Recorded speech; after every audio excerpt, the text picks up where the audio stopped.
Shana Tova.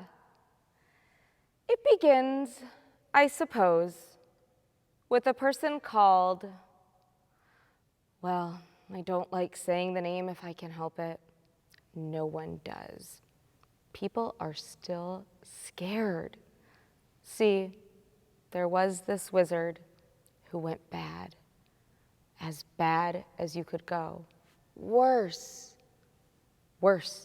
than worse. 10 points to your house if you can say where that quote came from. Yes, it's from Harry Potter.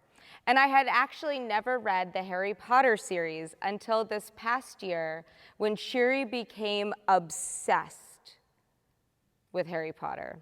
She never read them either, of course, but she has all these friends with older siblings, and so she heard the story, and it just became a part of her life. I figured she'd want to read them at some point, perhaps judging by the fact that she dresses up as Hermione Granger any chance she gets. And that I should read it too, so I could discuss it with her, and I could know where the scary parts were. So off I went on the Hogwarts Express, so to speak. If you've read the books or seen the movies, you know that the character who draws you in, the one who keeps you turning the pages and excited for the next chapter, it isn't the title character. It's someone who most of the other characters don't even want to acknowledge by name. The character that holds the most attention and seemingly the most power is called, I'm saying it, Lord Voldemort. If you're not familiar with the plot, Voldemort is the supervillain of the story, and so terrified is the wizarding community that they don't call him by name, but instead they refer to him as you-know-who, or he who shall not be named. The fear, the danger, the violence mostly centers around the one character everyone is afraid to talk about. It's the sort of superstition we see all over the place, not just in fanciful fiction. It might be as innocent as wanting to say something, but not because of the fear of jinxing it. We'll be discussing home repairs, and Duncan will say something like, "At least our old refrigerator hasn't died yet."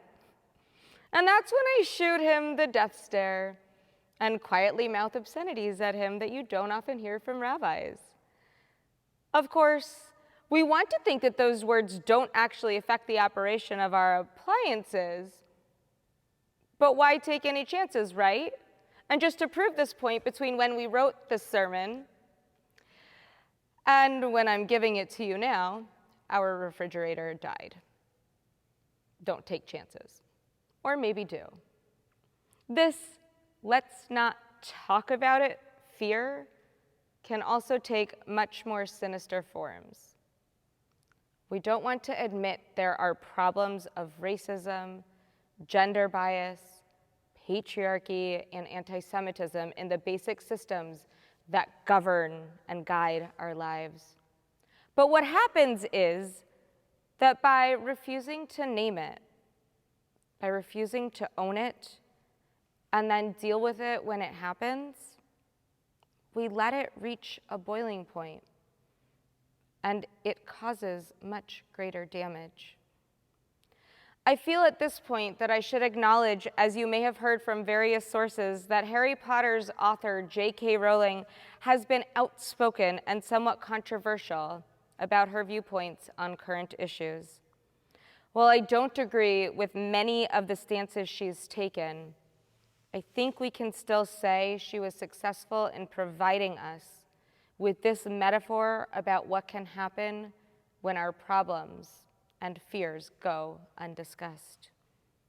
However, she's not the first storyteller to use this device. Our very own core narrative shares the story of Amalek. The Amalekites, as told in the Torah, were a nomadic group living in the Sinai desert and the part of the Negev that was south of Judah.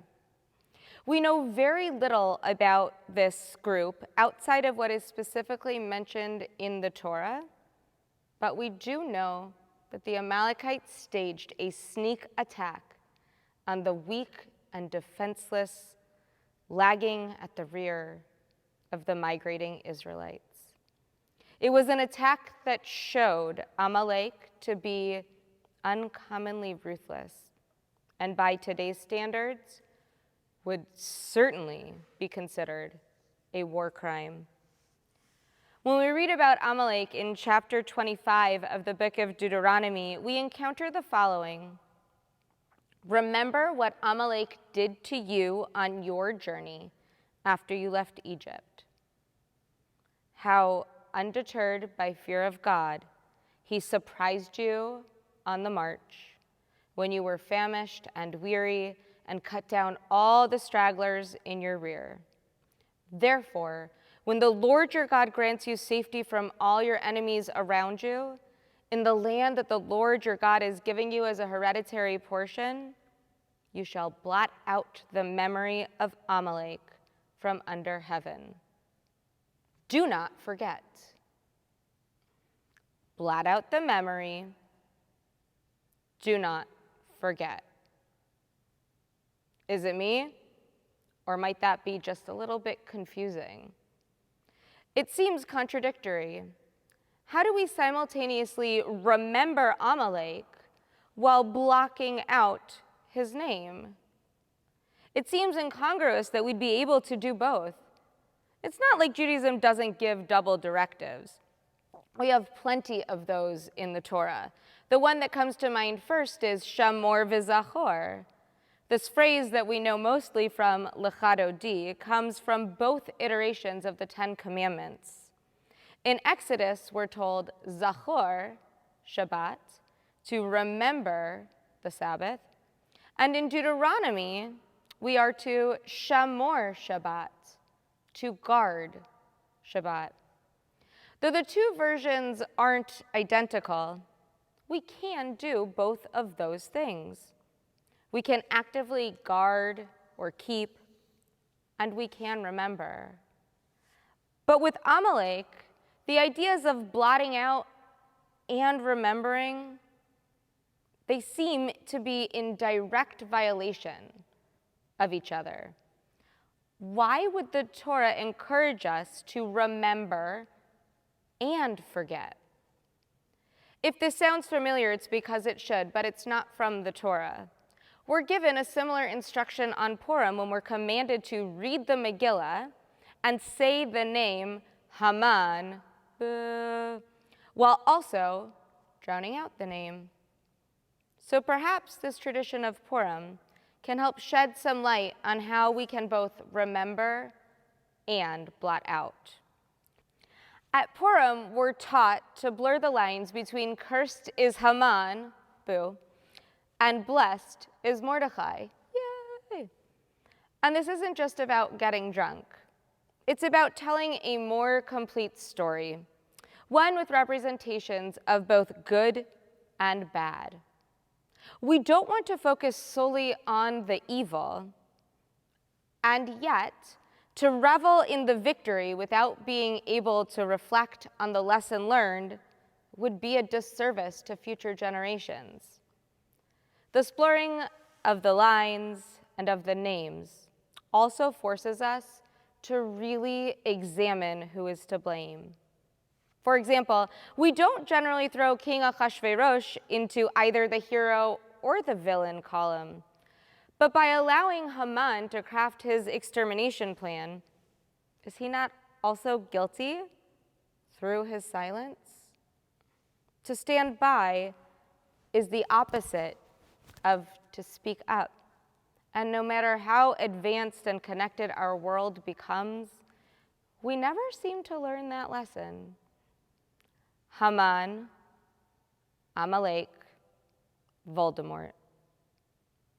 We give them power when we only follow one part of the instruction. When we blot them out and then subsequently forget them, or when we remember them but don't do anything about it? How many times have you heard, you have to learn from your past so you don't make the same mistakes in the future? We say the name and we drown it out. We call out injustice and we shout it down. Tragically, we've become too good at just the drowning it out part without the calling it by name part. As we were thrown into the insanity of COVID-19, it revealed not only how broken our healthcare system is, but made abundantly clear cracks in our education system, our expectations of family, work-life balance, our housing markets, and access to food. Then, on top of racial and economic disparities made worse by the pandemic, George Floyd was murdered. Jacob Blake was murdered. Breonna Taylor.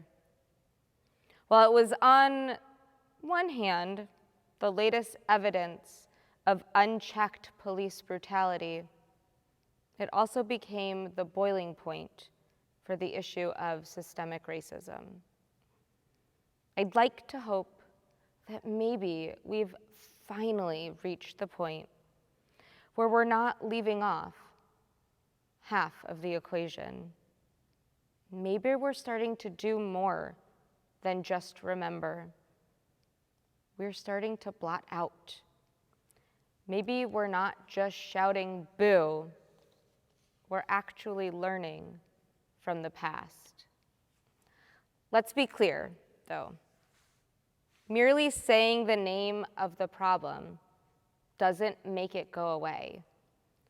As in the case of Lord Voldemort, having Harry say his name wasn't enough.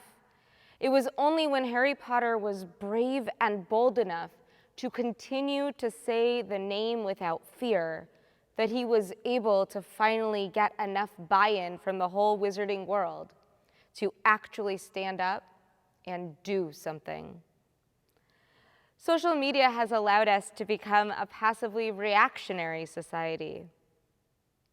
What I mean is we rush to react and label people and actions we don't agree with. But without any real change or even discussion behind it, engaging in this kind of virtue signaling doesn't count as saying the name of the issue. These things don't help anyone. They only drive bigger wedges between us.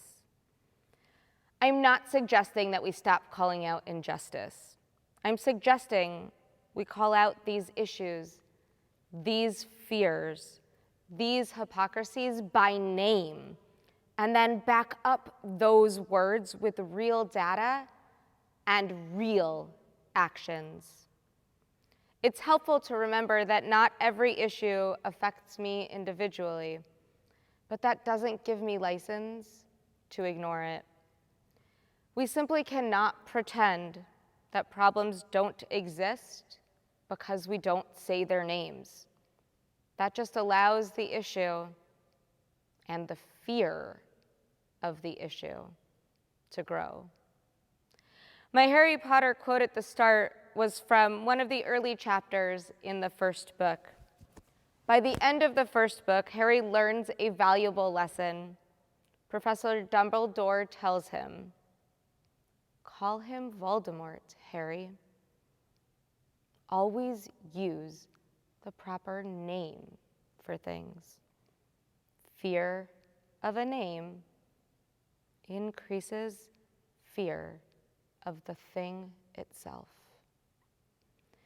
This year, in 5781, we must continue to name the problems. We must relentlessly call them what they are. Don't give more power through silence. Voice with voice, hand in hand, we will work to achieve greater justice, to blot out And do not forget. May this be our work in the new year. Shana Tova.